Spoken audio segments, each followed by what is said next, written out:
எல்லா சஹாபாக்களும் சொன்னார்கள். புகாரியிலே 3606வது செய்தியாக பதிவு செய்யப்பட்டிருக்கிறது.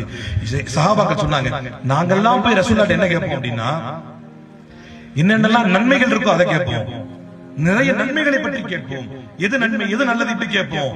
ஆனால் ஹுதைஃபத்துல் யமான் மட்டும் அல்லாஹ்வுடைய தூதர் ஸல்லல்லாஹு அலைஹி வஸல்லம் அவர்களிடத்திலே வந்தால் அவர்கள் எப்போதும் என்ன கேட்பார்கள் என்றால், எது எதெல்லாம் தீமை, எது எதெல்லாம் விட்டு நான் விலகி இருக்கணும், நான் எவ்வளவு கெட்டவன்.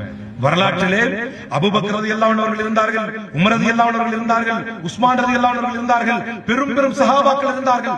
அவர்களுக்கெல்லாம் சொல்லாத ஒரு ரகசியத்தை அல்லாஹ்வுடைய தூதர் ஸல்லல்லாஹு அலைஹி வஸல்லம் அவர்கள் ஹுதைஃபத்துல் யமான் ரலியல்லாஹு அன்ஹு அவர்களுக்கு சொன்னார்கள். அது என்ன? அது என்னது? மாஷா அல்லாஹ், அல்லாஹ் உங்களுடைய இல்மை அதிகப்படுத்துவானாக. யார் யாரெல்லாம் முனாஃபிக் என்கின்ற பட்டியல் அவர்கிட்ட தான் இருந்துச்சு. அவர் எந்த அளவிற்கு நாம் அதுதான் சமூகம் ஒன்றுபட வேண்டும் என்றால் முதலில் நாம் எங்கு தவறிழைக்கிறோம் என்பதை சிந்திக்கக்கூடிய மக்கள் ஹுதைஃபத்துல் யமான் ரலியல்லாஹு அன்ஹு அவர்கள் போல வர வேண்டும்.